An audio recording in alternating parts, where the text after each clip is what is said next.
If you want to read English texts as fast as natives, this is the video for you. I won't be talking about scanning, skimming, or even widening your word range, as you've heard enough of these solutions before. We want to focus on increasing our reading speed, no matter what our English level is. I'll show you what you can do besides the normal advice, and tell you how I managed to improve my reading speed even faster than a typical native, to the point that in my IELTS reading, I had a couple of extra minutes at the end of each exam. And believe me, although in all of my IELTS exams I got 9, this reading speed of mine wasn't just due to my vocabulary or grammar range. There are 3 steps that you can take one by one to move towards that high speed.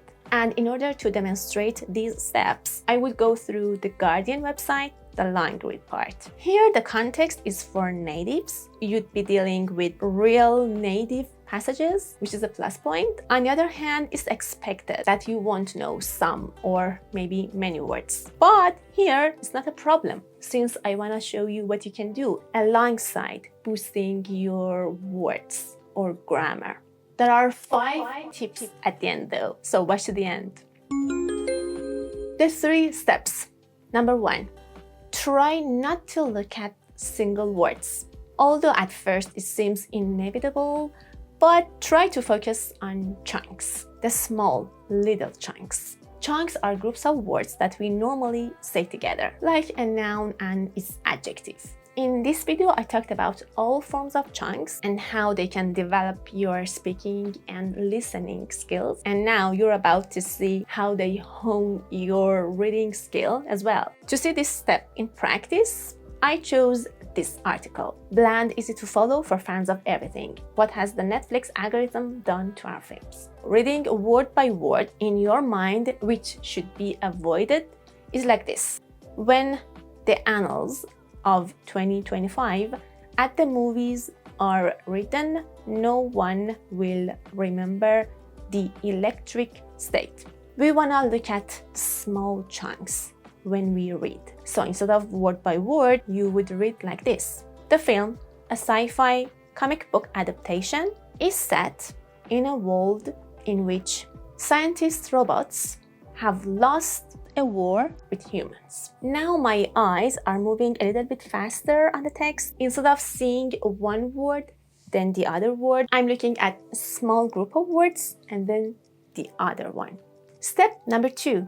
After you master the first step, try to make your chunks bigger. This time, a clause or a big collocation would be preferable. Like here, you would read this sentence like this. Netflix blew a reported $320 million on it, making it the 14th most expensive film ever made. And step number 3. After excelling at step number 2, after getting used to seeing chunks in sentences, now look at even bigger chunks at once, like half of a line, or what is written from one punctuation mark to the other, from one comma to a full stop. We call these punctuation marks. When you reach a comma or a full stop, pause for a split of a second in your mind to separate chunks from each other, just like what you exactly do when you read the text out loud. By the way, in this video, I talked about the benefits of reading aloud, not to your reading, but to your speaking. In this text, step number 3 in practice would be like this. But it tanked. Though the electric state initially claimed the #1 spot on the streamer, viewers quickly lost interest. When I'm looking at though the electric state, here I'm moving my eyes faster to find the first punctuation mark. I would be thinking all of these words, this whole part between this comma, this punctuation mark, and the previous one is a clause and is related to each other. And then all of it together is related to the next clause before the full stop. You can practice each step one by one on one paragraph and see your improvement. Then when you feel comfortable with doing the 3rd step after several practice, now have it for 3, 4, or 5 paragraphs and even a whole passage, a whole text. Now, 4 tips to accelerate your reading speed even more. Number 1, ignore the unknown words. Whenever there is an unfamiliar word, just try to guess its meaning. Do not pause on it. If you stop to think about it, 2 things happen. You'd lose your short-term memory, which includes the previous concepts, the previous messages in the text. Even maybe you will have to go back and read what you read before. And second, if you are, for instance, in an exam, like IELTS exam, you may be even wasting your time because that word perhaps is not important at all. So don't do it. For example, here, you don't know the meaning of mockbuster.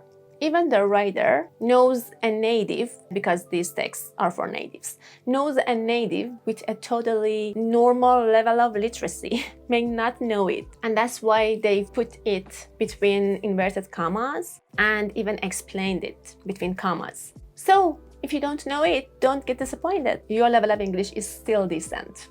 Next, anything between dashes or commas is considered extra information and can be skipped. Anything between these punctuation marks is there just to introduce the previous noun or phrase or clause a little bit more to the reader.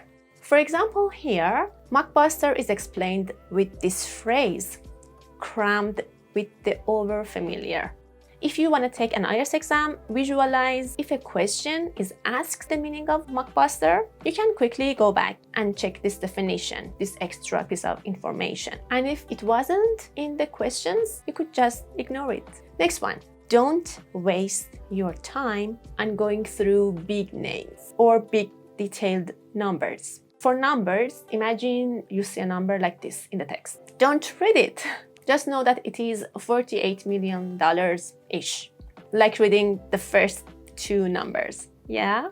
And for names, for instance, in this paragraph, this part, all started with capital letters, right? You know what would I do if I were you? I would spend literally 0 amount of my time on this whole phrase because it is not highly likely important in getting the whole message of the text, what the writer wanted to convey. Again, if you are in an exam, you would pay attention to it only if there was a question for it. Otherwise, just skim it. And the last tip.